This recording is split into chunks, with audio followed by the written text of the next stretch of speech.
Muy buenas tardes, a nombre de Novis, Juntos para Crecer.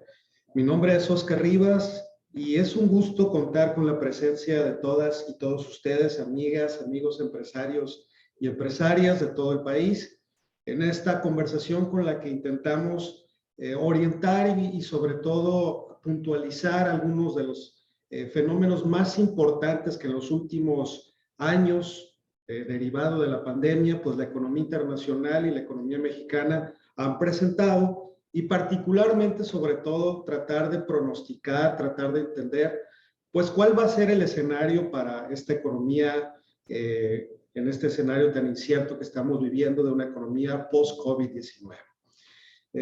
Insisto, es un gusto a nombre de Novis tener la oportunidad de conversar con todos ustedes. Vamos a exponer un poco sobre las inquietudes que tienen algunos amigos y amigas empresarias, sobre todo el sector de la construcción, el sector agrícola, el sector comercio, ante una realidad muy compleja a nivel internacional. El COVID, pues como todos ustedes lo saben, vino a cambiar absolutamente todo, y hay una serie de datos muy importantes y una serie de indicadores fundamentales a los cuales tenemos que dar seguimiento particularmente para tomar mejores decisiones.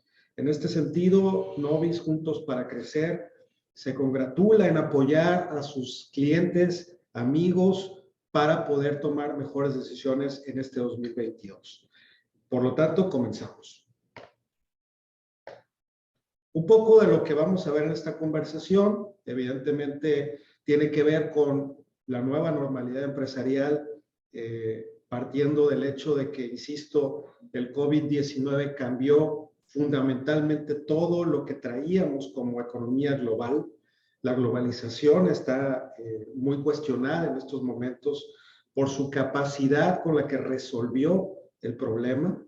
Recordemos que anteriormente al COVID-19 había un concierto de naciones con un proceso económico pues muy diferente al que estamos viviendo. 2020 fue un año tan complejo en el que se cruzaron no solamente la pandemia, sino también una guerra comercial entre Estados Unidos y China. También vivimos una guerra de precios del petróleo entre Arabia Saudita y Rusia.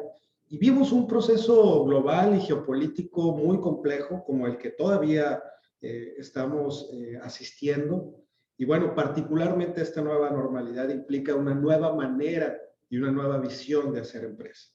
Después de entender estos escenarios, vamos a conversar un poco de los indicadores más importantes en este año a los que consideramos que hay que dar seguimiento porque van a significar mucho de lo que va a ser el proceso de recuperación o estancamiento en su caso que vamos a observar a partir del primer semestre de este año. Evidentemente vamos a conversar también cuál es el efecto en los sectores económicos de la pandemia. Hay efectos diferenciados dependiendo del sector. No es lo mismo el sector agrícola y su situación ante la pandemia, como no es lo mismo lo que está pasando en el sector de la construcción o en el sector agroalimentario. Y después vamos a ver los dilemas de la política monetaria 2022, particularmente las decisiones que Banco de México va a tener que enfrentar precisamente ante la situación tan compleja con la que hay una diferenciación de recuperación entre la economía mexicana y la economía norteamericana. Somos socios comerciales, pero hay escenarios no solamente económicos, sino también políticos implícitos en este proceso. Hay que recordar que en 2024 ambos países vamos a tener una elección donde vamos a renovar la presidencia de cada uno de ellos.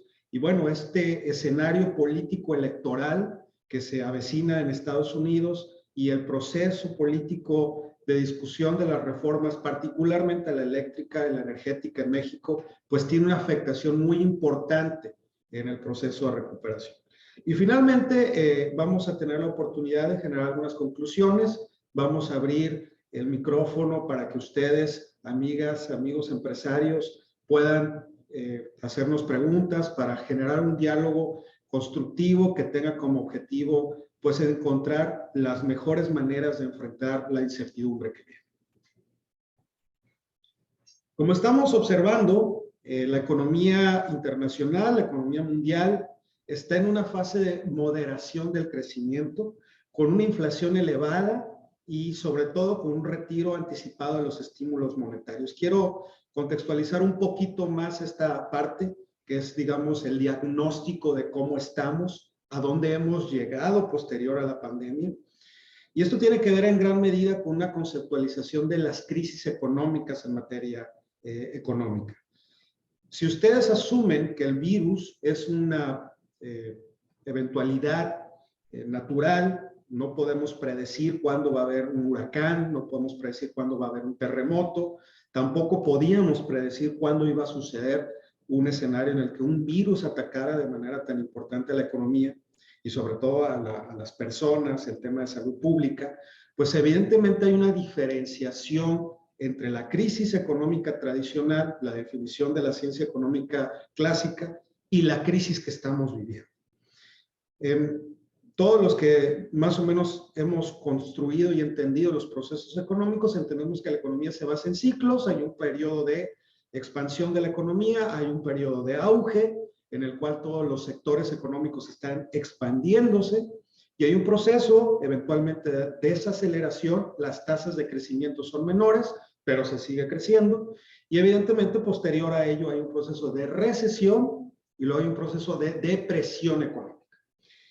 Esto es cíclico, esto es natural a la economía, es parte, digamos, de las propias situaciones de una economía de mercado, pero lo que estamos observando con el COVID-19 es que el golpe fue tremendo, porque obligó a todos los sectores industriales, a la manufactura, a cerrarse de golpe. Es como si llevásemos un vehículo a 280 kilómetros por hora y de repente tuviésemos que frenar. Evidentemente, los frenos, el motor, todas las partes del automóvil se iban a ver afectadas. A diferencia de una crisis provocada por un fenómeno natural, que es muy localizada, por ejemplo, cuando pegó hace unos años el huracán Katrina en el sur de Estados Unidos, vimos cómo la economía pasó por un periodo de estancamiento, pero rápidamente, entre más se recuperaba la infraestructura, se reconstruía la economía de esta zona, evidentemente, pues la economía comenzó de una manera muy abrupta, muy rápida, a generar empleos, a generar consumo. Lo que vimos con el COVID-19 es que todas las economías internacionales, todos los países se vieron afectados por este freno. Y eso pegó de manera muy importante en las cadenas de distribución logística a nivel internacional. Significó que de repente teníamos barcos en los puertos de diferentes países, pero no podían moverse porque había una restricción sanitaria. Barcos que no podían entrar a otros países porque todo estaba detenido. El sistema, digamos, de aviación internacional se detuvo. Es muy, si recordamos lo que sucedió a mediados del año 2020, esto significó que teníamos aeropuertos cerrados, aviones parados, teníamos un sector turístico que no sabía cuándo se iba a recuperar. Y esta situación significó que la industria dejó de producir. Como la industria dejó de producir, de repente hubo procesos escalonados de apertura económica. Hubo países que abrieron antes su economía y hubo países que decidieron abrirlas después. Esto en particular por la diferente estrategia que utilizaron para la inflación, la vacunación. Esto generó que hubiese países con mucha demanda antes que países que pudieran proveer y satisfacer esa demanda. Entonces, lo que estábamos viendo fue precisamente un problema de distribución y de producción. Esto generó una inflación, que es la que venimos arrastrando a nivel internacional. Pero el problema es que cada país decidió enfrentar, al menos económicamente hablando, la pandemia de manera distinta. Estados Unidos determinó que lo que iba a hacer era aumentar la cantidad de estímulos fiscales. Literalmente, el Departamento del Tesoro de Estados Unidos transfirió una gran cantidad de recursos económicos a las empresas y a las familias. Esta situación determinó un aumento en el consumo. Y si ya veníamos con una economía detenida y un aparato de manufactura y de industria absolutamente parado, pues evidentemente el stock de mercancías de la industria se acabó rápido. Esto ocasionó que hubiera muchos personajes, muchos actores en el mundo que querían a la vez aumentar o iniciar otra vez a producir. Generó esto un cuello de botella, sobre todo en la demanda de materias primas. Por eso de repente observamos cómo el acero, el hierro, el concreto y otros insumos, pues comenzaron abruptamente a subir de precio. Como hubo un proceso de inflación también provocado porque la Reserva Federal de Estados Unidos pasó dinero directamente a las familias, la inflación que estamos viendo en Estados Unidos tiene dos componentes. El componente de escasez, que es el que ya he mencionado, y el componente de exceso de circulante monetario.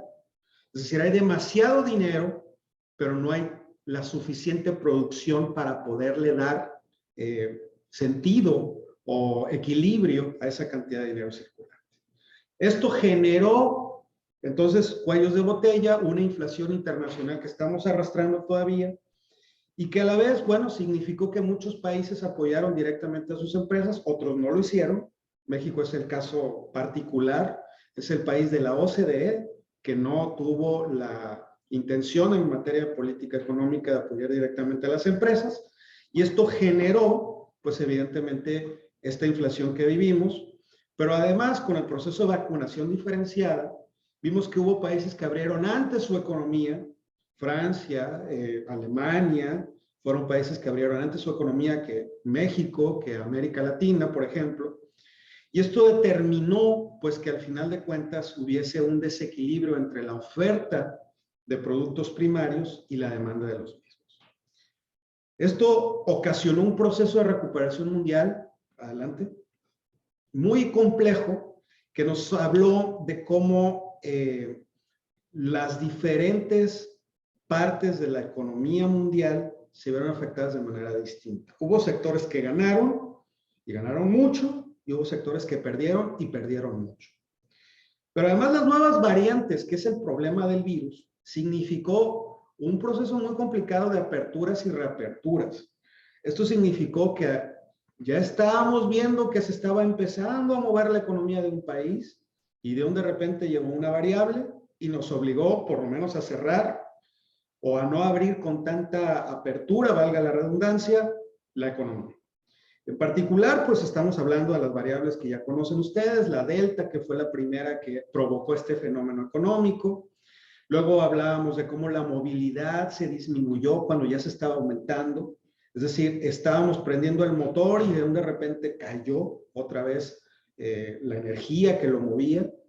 Y obviamente, pues hubo un impacto en la movilidad y en el proceso económico. Esto significó que las cadenas de suministro se abrían, se cerraban, se abrían, se cerraban, y esto provocó a la vez una demanda muy compleja y una diferencia de precios entre los países de manera muy importante. El sistema de precios en una economía capitalista es el fundamento más importante para entender qué sucede en esa economía. Es como medir la temperatura de un cuerpo humano. Cuando hay variaciones tan abruptas en el nivel de precios, lo que estamos observando es que algo está sucediendo o algo está pasando muy mal al interior de la economía.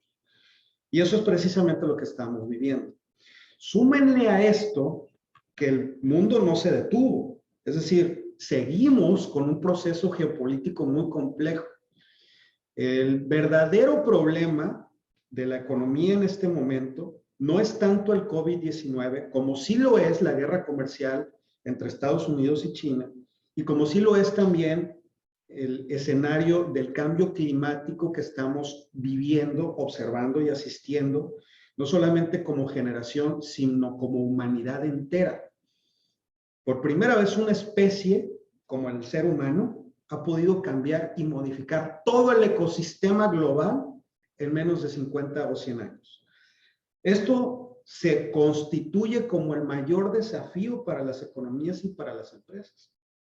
Entonces, estamos observando cómo la recuperación es muy diferente o a comparación de otras crisis económicas como la de 2008, con la crisis de las hipotecas subprime en Estados Unidos, que fue una crisis de crédito. Hubo gente que pidió mucho dinero prestado y no lo pudo pagar, entonces hubo un desequilibrio entre la cantidad de dinero que se necesitaba para que la economía se moviera y la cantidad de productos que se estaban generando ante un aumento del consumo. Hoy hay mucho dinero, en contraste con 2008, pero hay muy poca producción, en contraste con el mismo año.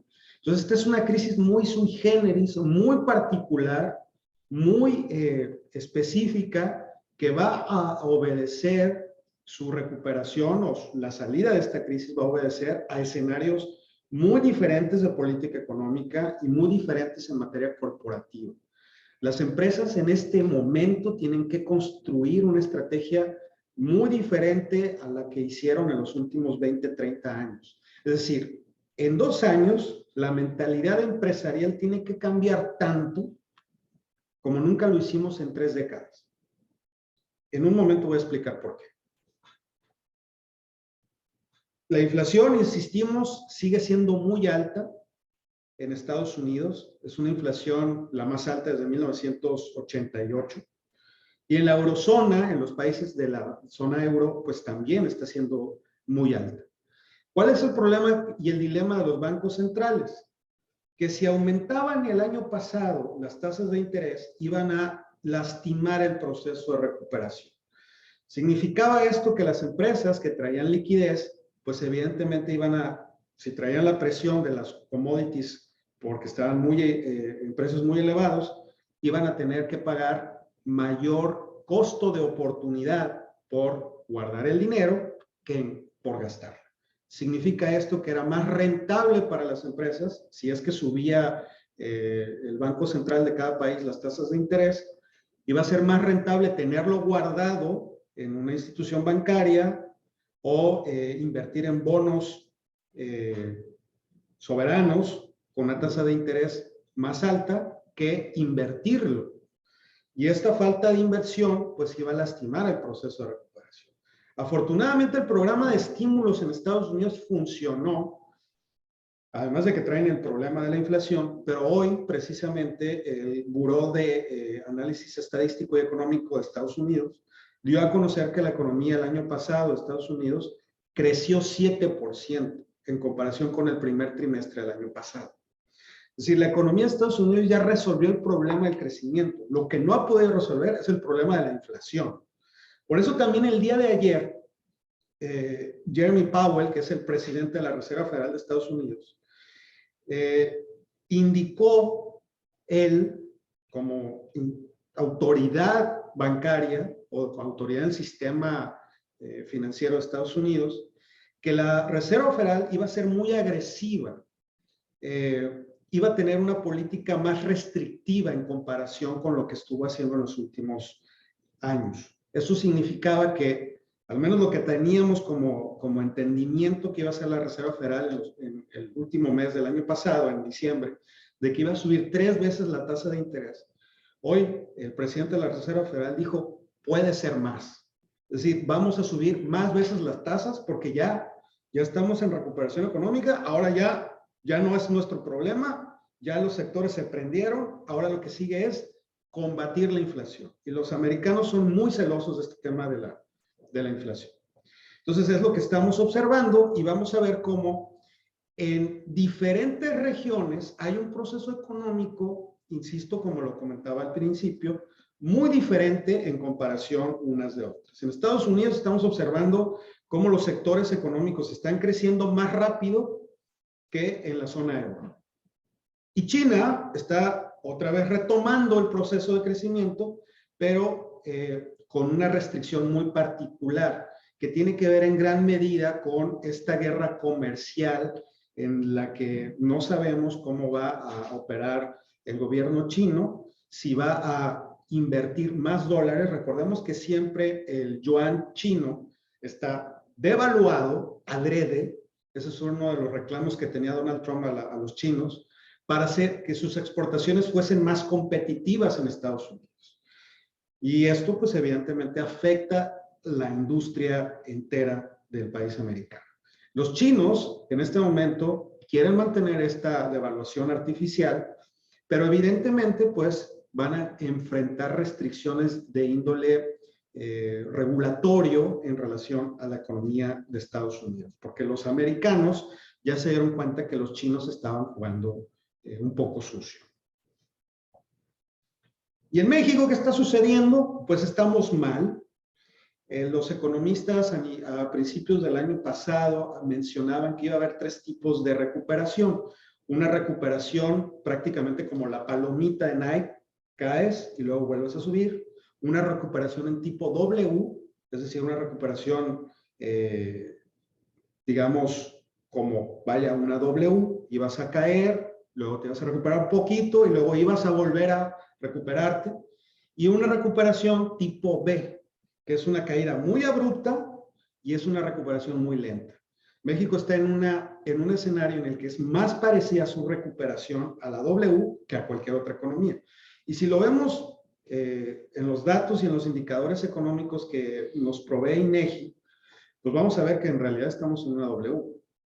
Las tasas de crecimiento del Producto Interno Bruto el año pasado parecía a mitad del año 2021 que la economía ya estaba en recuperación porque ya había iniciado el proceso de vacunación.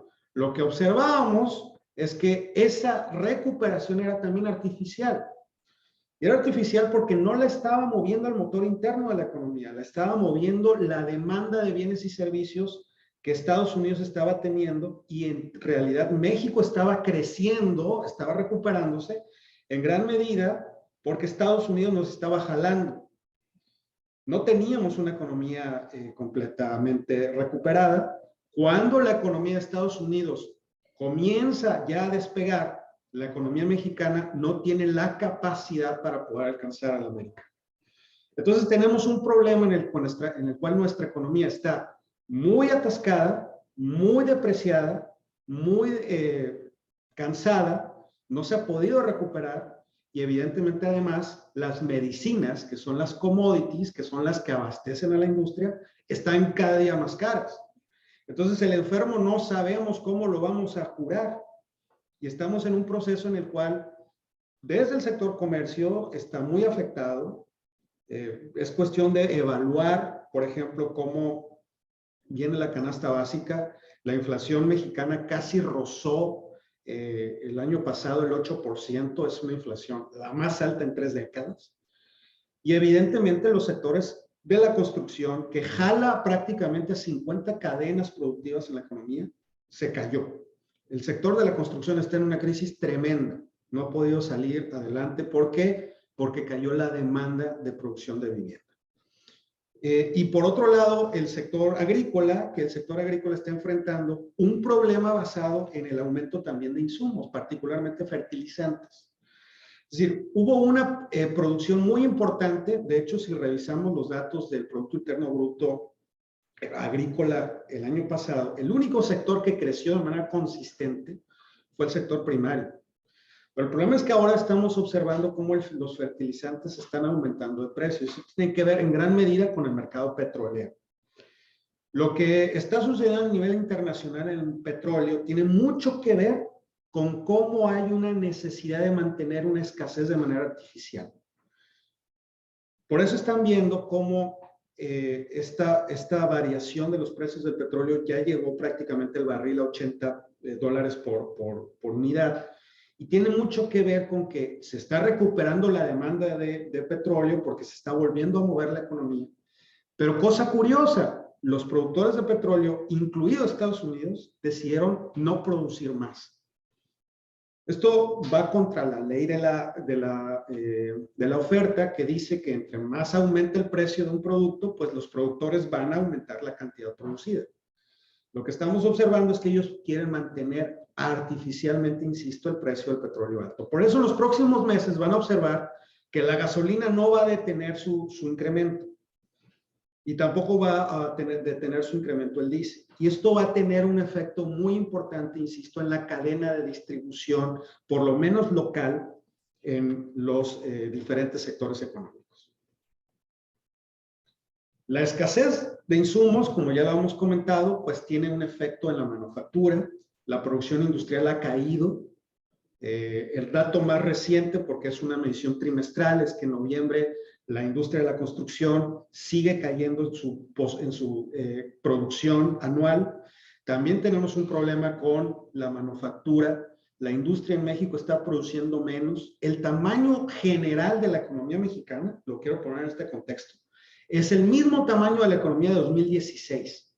Es decir, estamos prácticamente 7 años más pequeños en nuestro tamaño económico, con una población y con necesidades industriales y empresariales más alta de lo que teníamos en ese año.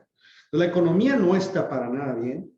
Estamos en un proceso, insisto, muy complejo y estamos observando cómo, además, hay un momento muy complicado para el país relacionado con, digamos, el escenario político que está sucediendo. La reforma energética está conflictuando a los sectores empresarial y público. Existe una gran polarización, por lo menos en la cuestión del debate al respecto de la propuesta presidencial, y estamos observando cómo ya Estados Unidos y diferentes senadores de Estados Unidos pidieron al gobierno americano, encabezado por su presidente Joe Biden, y que vinieran a decirle a los mexicanos, oye, lo que tú estás haciendo significa que todos los contratos que yo tengo como empresas privadas, con empresas privadas mexicanas para abastecerles energía eléctrica, ya sea a través de energía solar, energía eólica, pues con esta reforma yo ya no la voy a poder hacer. Y eso significa que estás afectando mis inversiones. Y eso significa que no vamos a estar en concordancia con lo que firmamos en el Tratado de Libre Comercio, que hace un año, año y medio, tú y yo nos pusimos de acuerdo que íbamos a respetar. Entonces, los sectores económicos están muy contrariados, sobre todo a nivel internacional. Los inversionistas a nivel internacional están preocupados por la situación de Pemex.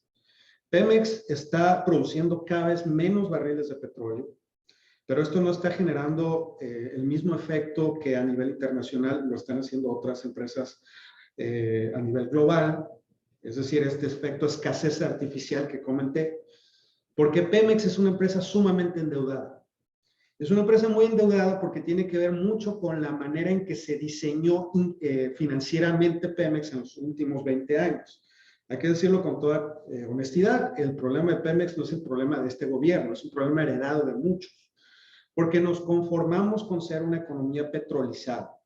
¿Esto qué significa? Significa, entre otras cosas, que Pemex encontró un yacimiento enorme y muy bonito en el Golfo de México que se llamaba Cantarell. Durante más de 10 años, la economía mexicana pudo producir 5 millones de barriles de petróleo diarios. Pero luego, gradualmente, pues es un recurso no renovable. Lo que observamos es que empezamos a producir 3 y luego 2,5, y en este momento la producción diaria de barriles de petróleo en México no alcanza ni el 1.5 millón. Entonces, esta situación afecta a una empresa que en los últimos años aumentó su tamaño, contrató a muchas personas y en vez de hacer una reingeniería administrativa, pues evidentemente nadie quiso disminuir la plantilla laboral, pagar el pasivo laboral, y Pemex está en una situación muy complicada. Lo que está sucediendo ahora es que la Secretaría de Hacienda le está dando permiso a Pemex para que se endeude más. Pero a nivel internacional, las calificadoras están considerando que Pemex ya no es rentable, que en los próximos años es una empresa que difícilmente va a pagar lo que le prestaron. Entonces, por eso, cada vez los bonos de Pemex pues están siendo más costosos, porque tienen que pagar más interés para ser más rentables. También estamos observando cómo pues las obras de infraestructura más importantes de este gobierno pues no han sido capaces de generar garantías a los inversionistas internacionales de que México es un país más atractivo que Brasil o Colombia o Chile. Y entonces todos los capitales se están yendo a estos países. México está perdiendo competitividad La economía mexicana está en el número 44 a nivel internacional, el ranking de economías que se están recuperando. Somos una economía que está muy lejos de las tasas de crecimiento en este momento de Brasil y de Colombia, insisto. Y además la polarización política pues hace que el inversionista vea cada vez menos atractivo a México. ¿Qué está sucediendo? Pues que estamos generando una conversación que no está dando tranquilidad al capital internacional. Insisto, la economía está siendo muy lenta. Aquí pueden ustedes observar una gráfica donde ven la variación del Producto Interno Bruto de marzo 2020 a septiembre de 2021. Ven las tasas de crecimiento de Chile, ven las tasas de crecimiento hasta de Argentina, que tiene un gran problema, pero es un problema de política monetaria. Pueden ver ustedes las tasas de crecimiento de Colombia, de Brasil y México, pues ya perdió el ímpetu que traía con la recuperación. ¿Cuáles son las previsiones que tenemos? Bueno, pues que la economía va a estar en un escenario cada vez de menor posibilidad de recuperación, porque los sectores estratégicos pues están muy lastimados, la demanda de Estados Unidos está siendo más alta como para satisfacerla. Banco de México, que es el tema que sigue, va a tener que tomar una decisión entre o ver qué va a pasar con la inflación o ver qué va a pasar con la recuperación. La inflación no fue durante el año pasado pasajera, fue una inflación permanente, particularmente en el componente de la inflación subyacente. Los economistas hablamos de dos tipos de inflación, la no subyacente y la subyacente. La no subyacente es la inflación que tiene que ver con mercancías que están sujetas a la volatilidad estacional. Y la subyacente es la inflación que tiene que ver más con el nivel de producción y demanda de bienes y servicios. Entonces, en la no subyacente, pues apartamos a los productos, sobre todo primarios, que como en el caso del limón, están muy sujetos a que un año coseche mucho y otro no. O el tomate, que siempre está en ese entendido. Y la inflación subyacente, pues es la que tiene que ver con la demanda general de bienes y servicios y de productos que están sujetos a una demanda eventual. Si hay un aumento en el ingreso de las personas, pues evidentemente va a haber un aumento en el consumo.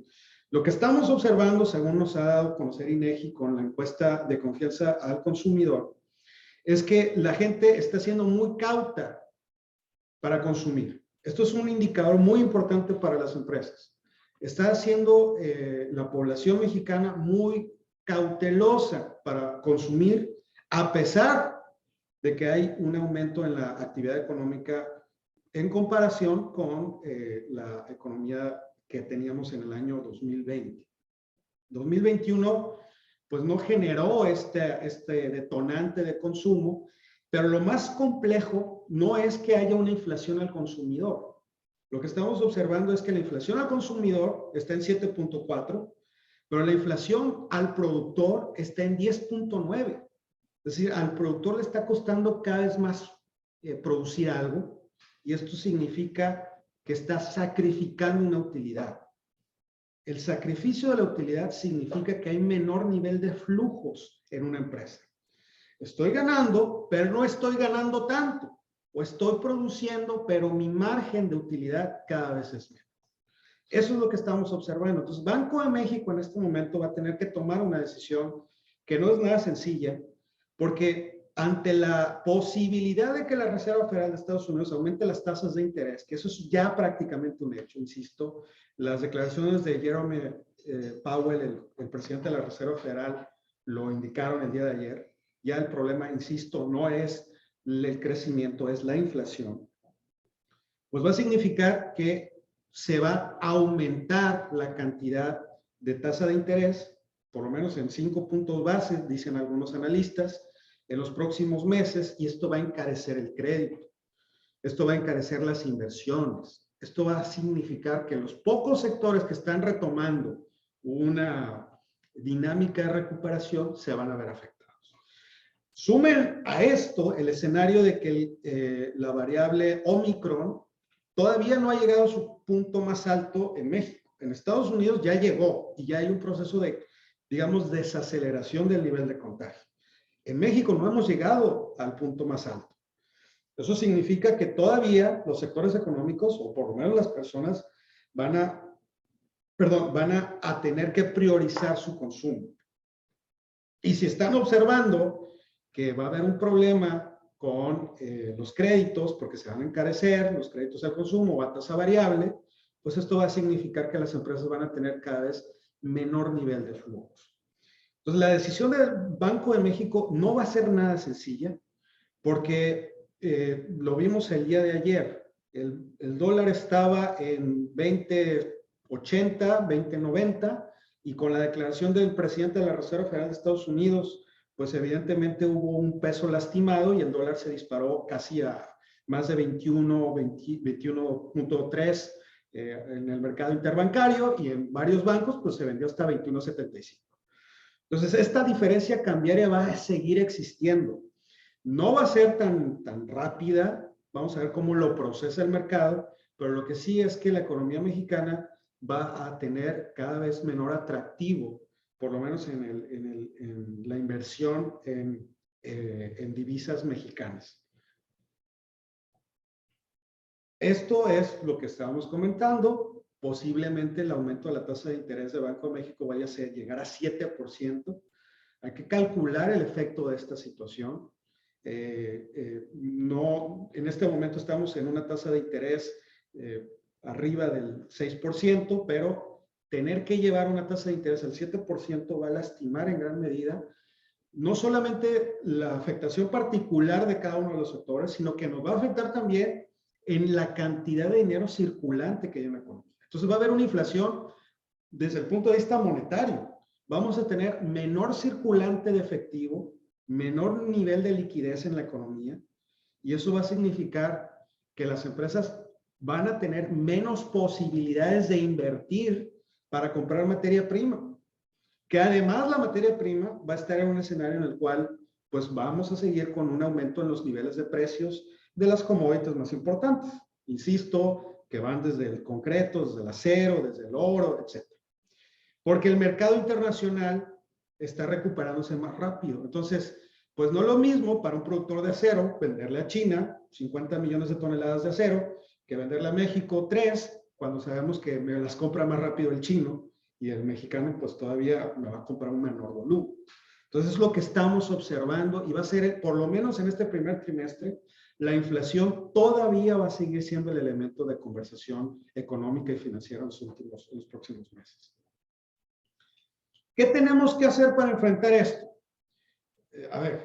Las empresas tienen que adaptarse, pero sobre todo quiero traer a conversación de manera muy breve un concepto que escribe un autor que les recomiendo sus libros, se llama Nassim Taleb. Él es un financiero libanés, es muy controversial porque, bueno, ha sido muy crítico de los pronósticos de la economía y de los economistas, pero tiene un concepto muy interesante que se llama antifragilidad. Todos los empresarios han escuchado hablar del concepto de resiliencia.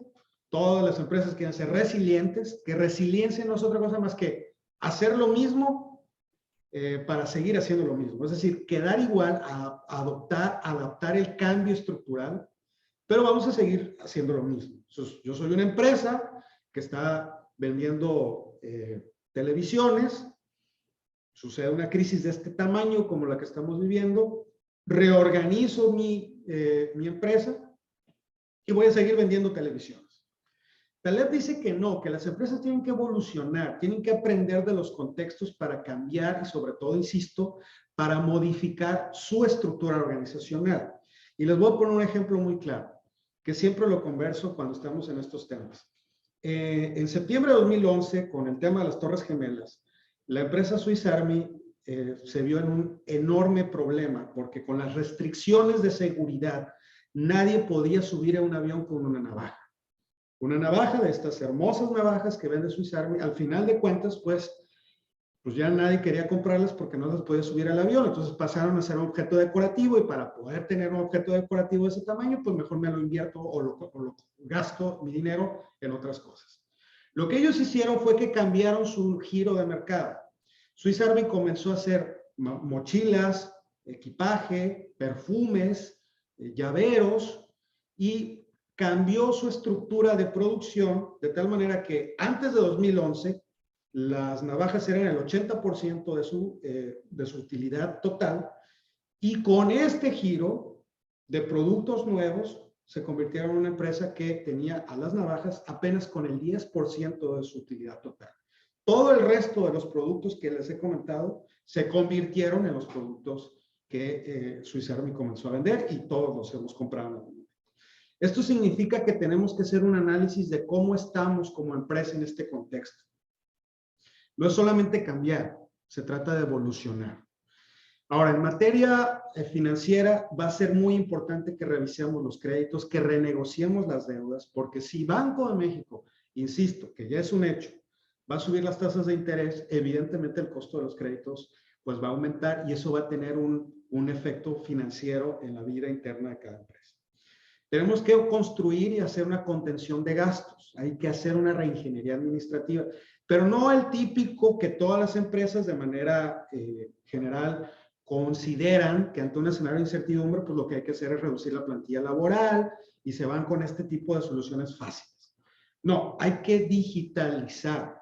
Las empresas tienen que moverse a un escenario tecnológico en el cual la eficiencia que nos presta la tecnología nos permita disminuir costos operativos. Todavía en México tenemos empresas, sobre todo las pymes, que curiosamente constituyen el 80% de las unidades económicas en el país, que no tienen página web, que no tienen un CRM, que no tienen un mecanismo para poder estar considerando y manejando sus inventarios.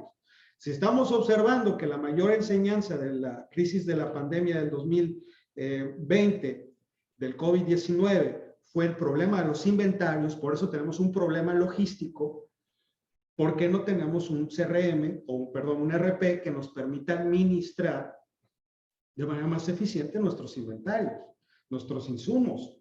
Hay todavía empresas que están con un cuadernillo sacando cuánta cantidad de insumos, si es un restaurante, de limones o de papa o no sé, que están comprando al mes. Las herramientas digitales constituyen la mayor posibilidad de hacer una contención óptima e inteligente de gastos. Y el segundo de estos escenarios tecnológicos tiene que ver en gran medida con las plataformas digitales. Ya no estamos, amigas y amigos empresarios, en escenarios en los que podemos soltarle las redes sociales a ver a quién. Tenemos que ser muy estratégicos. Hay herramientas tecnológicas como Google Analytics, como una plataforma de marketing digital, que lo que me permite es llegar más rápido a mi cliente, a mi mercado meta, que otros mercados o que otras empresas. Ya no solamente es anunciarme o meterle 100 pesos a que Facebook me anuncie con determinado tipo de segmento de mercado. Ahora tengo que aprender que hay un proceso más sofisticado, no solamente de entendimiento de matapalabra, de segmentación de mercado más basada en preferencias que en estratos demográficos. Es importantísimo que las empresas se preparen para competir más en el mercado digital que en el mercado presencial.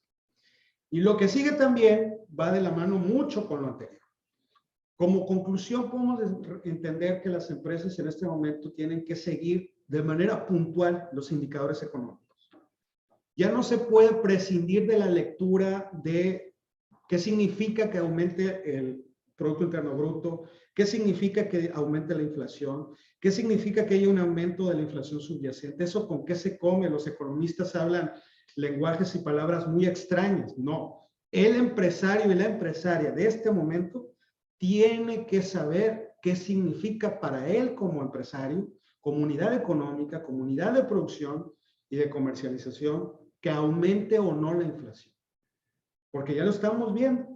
No sucedió una recuperación como había generalmente pensado que iba a pasar en un escenario donde hay un choque externo, particularmente de un fenómeno natural como fue el virus. La economía se detuvo, el efecto fue más fuerte de lo que estábamos pensando. Todavía la cadena logística está muy lastimada. Les voy a poner un caso muy concreto. El silicio que permite la producción de chips en este momento, el mercado aumentó su demanda de celulares y significó más que nunca que los celulares, ¿por qué? Porque hay acceso a plataformas digitales, aumentaron su producción. Eso significó que el silicio se destinó a producir celulares y se dejó sin producción a los chips de los vehículos en el mundo. Entonces, en este momento, las automotrices en el mundo tienen un problema de producción y de inventarios. No tienen chips suficientes para poder abastecer, para poder producir ante el aumento de demanda mundial. Esto significa un efecto, pues no solamente en la inflación, porque si un producto es más escaso va a aumentar su precio. Significa que a mí también como empresario, si yo necesito conseguir una flotilla nueva, pues voy a tener restricciones y se va a generar un problema en mi posibilidad de tener esos vehículos en el momento que yo lo necesito. Entonces, los empresarios hoy más que nunca tienen que estar informados e informadas de los efectos de las variables económicas. Eso es lo que nosotros en Novis hacemos. En esta organización queremos ayudar a los empresarios mexicanos a que comprendamos con mayor inteligencia y astucia cuáles van a ser los escenarios económicos para tomar mejores decisiones. Un empresario informado es un empresario competente y es un empresario competitivo. Esa es nuestra conversación. Mi nombre es Oscar Rivas. Estamos en Novis Juntos para Crecer, para que ustedes, si necesitan en particular una asesoría de cómo va a ser el movimiento en un sector en particular, las economías en los estados, no es lo mismo su nivel de recuperación en Veracruz como en Sinaloa, como en la Ciudad de México. Hay niveles muy distintos de recuperación económica. En nuestra empresa lo que tratamos de hacer es ayudarte a ti, amiga, amigo empresario, para que puedas tomar mejores decisiones. Muchísimas gracias y el micrófono está abierto para quien quiera hacer alguna pregunta.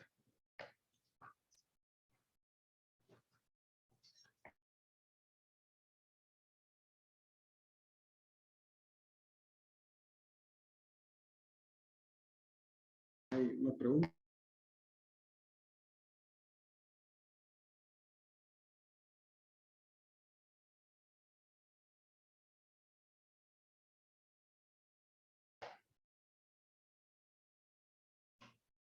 Sí, estoy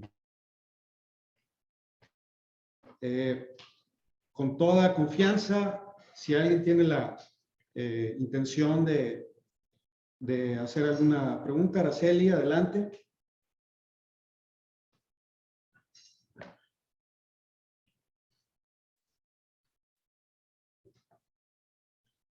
A ver, tengo una pregunta de Ana Laura. La inversión en infraestructura tecnológica es costosa. ¿Cómo se justifica dicha inversión versus los costos que disminuiría? Pues evidentemente solamente hay que hacer un cruce de costos y de utilidad. En este momento, pues es muy difícil llegar a ciertos tipos de mercados. A lo mejor hay mercados que te pueden comprar mejor y en mayor volumen que mercados que tienes en este momento.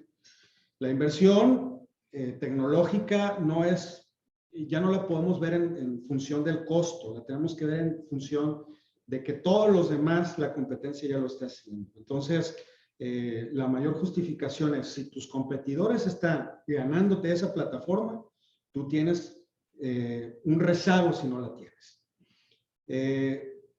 Cassandra pregunta, respecto al mercado de lubricantes y aceites, un comentario de lo que sería la economía. Esto va muy de la mano en función del aumento que van a tener pues este tipo de combustibles y derivados del petróleo en los próximos meses. Va a haber un aumento muy importante y significativo al respecto por esta demanda artificial provocada por los productores de petróleo y de combustibles. Entonces vamos a observar cómo en algún momento vamos a tener una extraordinaria complejidad en este tipo de sector.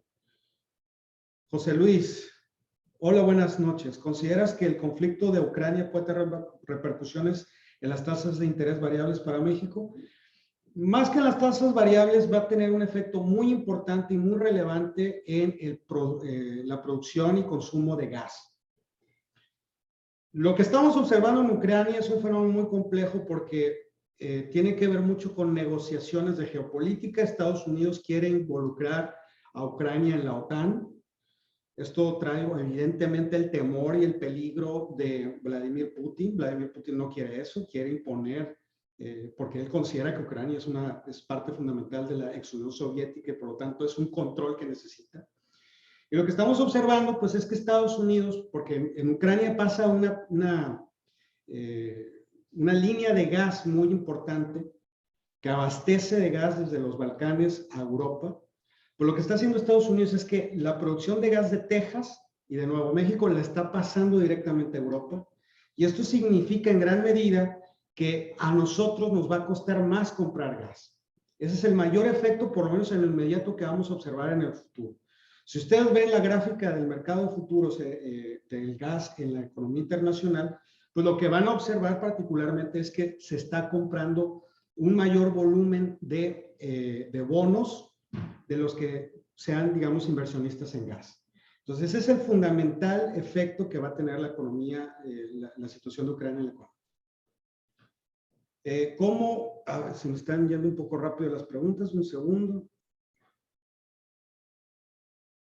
David pregunta, nuestra empresa se dedica a un área especializada en la construcción, estamos ubicados en Tijuana y el comportamiento económico en frontera es diferente con respecto a México, al resto de México. ¿Hay una variante en este caso? Sí, tiene mucho que ver con la situación económica que se suscitó con el cierre, digamos, de tiendas, provocado en gran medida por la restricción sanitaria. Pues Estados Unidos tiene una necesidad, la frontera norte o frontera sur en Estados Unidos depende en gran medida del consumo de los mexicanos. Lo que estamos observando es que cuando se abrieron los supermercados y todo el tema de las tiendas de ropa y demás, pues evidentemente hubo un aumento en la demanda de bienes y servicios en esta zona. Entonces, en particular la zona fronteriza en el norte de México trae mayor crecimiento, mayor detonante que el resto del país. Y esto va a significar también una mayor necesidad de producción y de venta y de consumo, pero con el concepto implícito de que va a haber un mayor incremento en el nivel de precios. Entonces, va a ser muy posible que sea más costoso construir una casa, una plaza comercial en la frontera norte que en el resto del país. Mariana García, adelante, tienes la intención de participar, con todo gusto.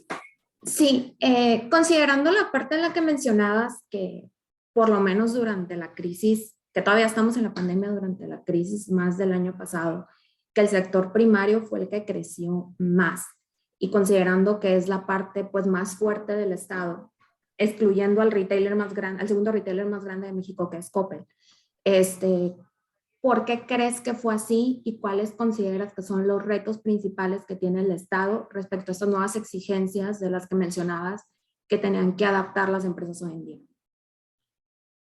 A ver, quiero entender que me estás preguntando sobre el reto en Sinaloa en particular o sobre el país. Son dos preguntas. La primera es, desde el punto de vista económico, ¿por qué se consideraría que el sector primario es el que creció más a pesar de la crisis? O sea, lo que sucedió en el año pasado. Y por otra parte, respecto a lo que viene, porque pues la temática de la sesión es el futuro, ¿cuáles serían esos retos para estas empresas? Y mi pregunta va enfocada porque dentro de estas empresas pues hay proyectos de spin-off que buscan incorporar elementos más tecnológicos y hacia en ese sentido va enfocada la pregunta. Perfecto. La primera pregunta tiene una respuesta muy sencilla. El sector primario no tuvo los problemas de la producción industrial ni de los servicios porque no tuvo que pasar por estas restricciones sanitarias. No es lo mismo tener una tienda cerrada con una puerta pequeña que tener 10, 20, 30 hectáreas con personal que está trabajando ahí. En realidad el nivel de contagio es menor porque es al aire libre que en relación con el resto de los sectores. La industria sí tuvo que ser muy, digamos, prudente en este tema y evidentemente también hubo una serie de elementos interesantes al respecto porque dependiendo del producto, por ejemplo, el tomate tuvo un aumento en la producción porque sus niveles, o digamos la situación climatológica lo permitió, pero otros productos como el limón, lo estamos observando, pues evidentemente tuvo una disminución de producción porque hubo menor cantidad de agua disponible en comparación al año pasado. Eso tuvo que ver con un efecto climático. Y la otra pregunta que tiene que ver en gran medida con cuáles son los retos que tienen, digamos, las empresas o por qué hay empresas que han crecido más, pues tiene que ver en gran medida por el efecto diferenciado de la pandemia en el proceso económico. Las empresas que tienen una plataforma tecnológica pudieron sobrevivir de mejor manera que las empresas que no la tenían. Un caso muy claro es que Amazon, pues es, digamos, el líder mundial en materia de mercado y de e-commerce. Es una empresa cuyos niveles de venta triplicó el año pasado y antepasado lo que había vendido en los últimos 5 años. Entonces, es evidente que hay empresas que se prepararon antes y se prepararon mejor. Lo voy a poner en el caso muy particular de la educación. En la educación tenemos un problema muy interesante porque lo que no hicieron los gobiernos de generar plataformas digitales, y lo digo a nivel regional, en América Latina, con la pandemia tuvieron que acelerar el proceso. Entonces ahora tenemos maestros que tenían una computadora cuando había maestros que no tenían una computadora.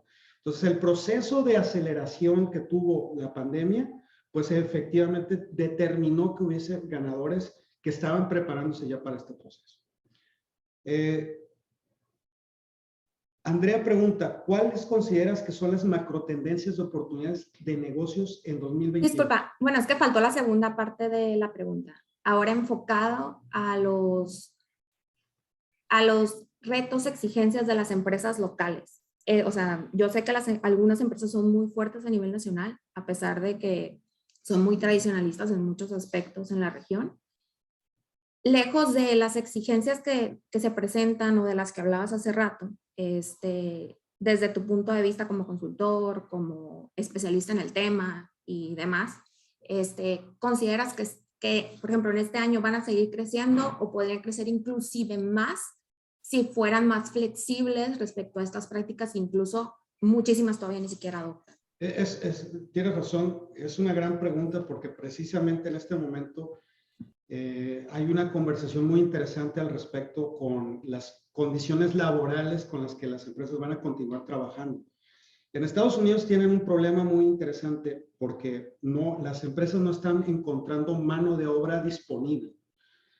Y esto genera un gran problema porque a pesar de que hay empresas que están necesitadas de más trabajadores ante un aumento en el consumo y obviamente en la producción, jalados por este aumento en el consumo, no están encontrando suficientes trabajadores porque muchos de ellos están renegociando sus condiciones laborales. Unos quieren estar en home office, otros quieren ver cuál va a ser el efecto de la pandemia y están migrando de un sector a otro.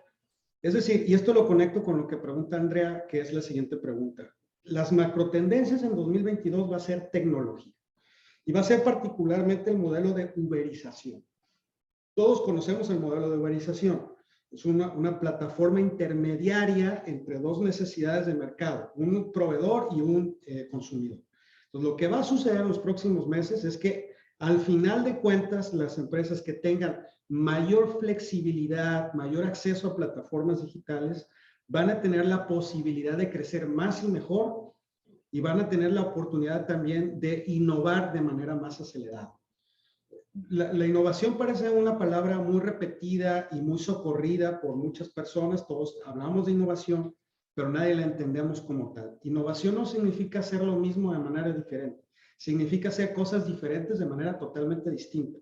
Entonces, estas tendencias, las empresas las van a tener que entender y tenemos que partir de cambiar la cultura empresarial. Las empresas que sobreviven no son las que se encariñan con un producto, no son las que se encariñan con un servicio, son las empresas que tienen la capacidad de evolucionar en la medida en que el mercado lo está haciendo. Un ejemplo muy claro, insisto, es Amazon. Amazon empezó vendiendo libros. Hoy Amazon vende de todo, incluidos libros, pero además está invirtiendo en el mercado de la farmacéutica, está invirtiendo en el mercado del transporte, porque necesita flotillas, está invirtiendo en el mercado de la energía, no se quedó solamente con la idea de vender libros. Y hay un montón de empresas que toda su vida han querido seguir vendiendo lo mismo, y cuando hay un cambio disruptivo en el mercado, ya sea por una crisis como esta o por el desarrollo de una nueva tecnología como lo fue el Internet en su momento, pues no están listas para competir. Entonces, la macrotendencia va a ser esa en particular. ¿Cómo estoy yo? ¿Vendo flores? Sí, vendo flores. Muy bien. ¿Significa que voy a tener que seguir vendiendo flores? No necesariamente tengo que cambiar el modelo, el giro del negocio, pero a lo mejor sí el modelo. ¿Por qué no explorar otras alternativas más allá de lo que estoy haciendo de manera tradicional? Esa es una pregunta que todos los empresarios en este momento tienen que responderse a sí mismos. Porque si seguimos con la idea de que nuestro modelo de negocios no va a cambiar, pues entonces nosotros no vamos a sobrevivir. Les pongo un ejemplo, McDonald's. En 1994, McDonald's estaba en una crisis fundamental porque no podía, había caído de ser el primer lugar en venta de comida rápida a ser el quinto lugar a nivel Estados Unidos. McDonald's se tuvo que dar cuenta que estaba perdiendo terreno porque su propuesta de valor como empresa ya había perdido, digamos, atractivo ante un mercado cada vez más demandante. Entonces McDonald's determinó hacer una serie de decisiones. Primero, adiós Ronald, el payaso de McDonald's. Cambió y remodeló de manera muy importante las sucursales. Si ustedes recuerdan cómo era McDonald's, era muy diferente a lo que es hoy. Ahora tienes internet, tienes un modelo saludable. Dejó de vender hamburguesas, no dejó de vender hamburguesas. Pero McDonald's comenzó a vender otra cosa que no estaba vendiendo. Una experiencia diferente para consumidores distintos. Hoy tú puedes comprar una ensalada de McDonald's. Hace 20 años era impensable. ¿Para qué vas a McDonald's si ahí venden nada más hamburguesas? Ese es el tipo de macrotendencias que tienen que ver, el rediseño del modelo de negocios. Luis Alfonso Alvarado me pregunta, en estos escenarios económicos, que ves tan complejos, ¿ves factible que se concrete la reforma energética tal y como la propone el Ejecutivo Federal? Yo considero que no. Considero que va a ser una reforma que va a tener muchos cambios en su conversación, y no porque sea de una índole deseada, o sea por la buena voluntad de los actores que la están impulsando, sino porque va a haber muchas presiones, sobre todo de Estados Unidos, al respecto. Morena tiene la mayoría en el Congreso, pero para hacer una modificación constitucional necesita llegar a acuerdos.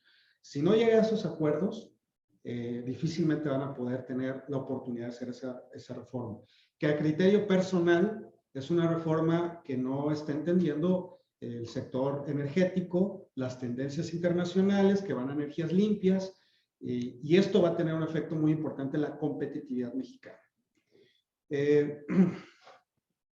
Tenemos ya los últimos comentarios. Andrea, muchas gracias por tus comentarios. Es correcto, hay que gestionar el talento. Empresas gestionen el talento, ya no solamente se trata de pagar nómina, se trata de retener personas que puedan generar innovación. No nada más se trata de tener personas que administran o desarrollan un proceso. Necesitamos tener un capital humano que nos apoye como directores y directivos a modificar y a generar mayor número de innovaciones. Entonces esto es fundamental porque si no vamos a perder el talento, y el talento hoy más que nunca es más escaso. Es de verdad muy importante que las empresas se fijen en esto. Y Araceli, tenías levantada la mano, disculpa, comentaste que el Banco de México va a aumentar las tasas de interés en crédito. Los créditos que tiene actualmente no se verán afectados.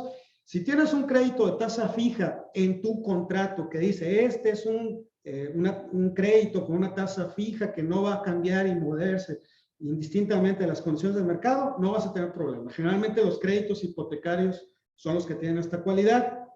Los créditos a tasa variable, esos sí se van a poner color de hormiga, como las tarjetas de crédito, los créditos al consumo, los créditos de nómina, que son los que sí tienen por definición una tasa variable. Ahí sí va a haber un problema, Ya lo estamos viendo con la actualización del salario mínimo y de la UMA en los créditos de Infonavit. Aumentó el crédito y el nivel de crédito. Infonavit nunca ha sido recomendable como una opción de crédito porque, bueno, sus tasas de crédito son muy cambiantes y esto genera, digamos, un gran problema para el trabajador. Pero, insisto, los créditos en tasa fija no van a tener mayor problema. Los créditos en tasa variable sí van a tener complicaciones. Entonces, es preferible renegociar con el banco para anticiparse a la subida de tasas que estar en una situación insalvable. Y Araceli, preguntas también sobre los créditos de auto. Es el mismo caso. Si tu crédito es en tasa variable, sí vas a tener problemas. Si tu crédito es en tasa fija, no vas a tener ningún problema. Es muy importante mantener una responsabilidad financiera. Los empresarios van a tener que tener mayor conciencia en los próximos meses de cómo van a poder tener que administrar las restricciones presupuestales que les genera, digamos, este aumento en los créditos. Totalmente de acuerdo contigo, Andrea. Sí hay que exigir a los profesionales de RH que tengan esa visión. Hay que seguir y hay que leer el modelo de Google de cómo ellos permiten que los trabajadores generen innovación. Google es una empresa que vive de la innovación, pero esto no significa que nosotros como empresarios mexicanos no podamos hacerla. Hay que alentarla. Y la manera de alentarla es capacitando a nuestros trabajadores, capacitando a nuestro personal de manera permanente para generar un capital humano cada vez más inteligente para interpretar la realidad y por lo tanto para tomar decisiones. Pues muchas gracias a todas y a todos. Les vamos a mandar, bueno, pregunta Araceli, más o menos una fecha estimada, ¿cuándo subirán las tasas? No sabemos. Cada mes Banco de México tiene una reunión mensual, el Consejo de Vicegobernadores con la, ahora pues ya prácticamente nueva gobernadora que va a entrar en los próximos, pues ya en este año para tomar decisiones. Hay que seguir puntualmente esto, pero les voy a dar un tip. Para entender cuál va a ser la decisión del Banco de México y en cuánto va a subir la tasa de interés, puntos base, hay que seguir particularmente las decisiones y las declaraciones de la Reserva Federal de Estados Unidos. Eso es lo que va a determinar en gran medida cuál va a ser la decisión del Banco de México. Nosotros aquí en Novis tenemos un boletín informativo, ya tenemos varios interesados, se los vamos a estar comunicando para que conozcan cuáles son los escenarios y las variables económicas con las que van a tomar decisiones los vicegobernadores y la gobernadora del Banco de México. Carmen, en tema de comercio exterior, ¿qué futuro ves para las exportaciones de México? ¿Qué futuro ves con el TMEC? ¿El mundo se está desglobalizando? Es una pregunta muy interesante, la voy a tratar de contestar muy rápido. No, el mundo no se está desglobalizando. El mundo se está regionalizando. La globalización existe porque la globalización en materia económica, la definición técnica es la partición de una cadena de producción. Pongo un ejemplo, un avión. Un avión es tan grande que no se produce en un solo país, se produce hasta en 20 y se arma en otro. Eso es globalización. Y mientras China siga teniendo los sueldos tan competitivos como los tiene, pues evidentemente va a tener todavía la globalización mucho que dar, porque mucho de lo que se hace y se manufactura en China, pues evidentemente tiene un efecto importante en la economía internacional. Entonces la globalización no se ha acabado, solamente está mutando. Hagan de cuenta que es como el virus. Estábamos en variable delta, ahora estamos en Omicron. Lo que estamos viendo es que las regiones se van a cerrar cada vez más. Entonces Estados Unidos está tratando de cerrar este círculo con Canadá y México. Pero Estados Unidos está preocupado porque también México no está en esta misma sintonía. Ahora, ¿cuál es el problema? Que la política americana también está en crisis debido al problema y al fenómeno de Donald Trump. Entonces, Donald Trump todavía tiene amplias posibilidades de ser reelegido. La Constitución americana lo permite en 2024.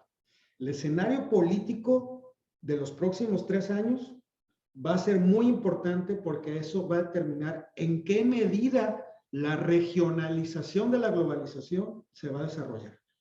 Si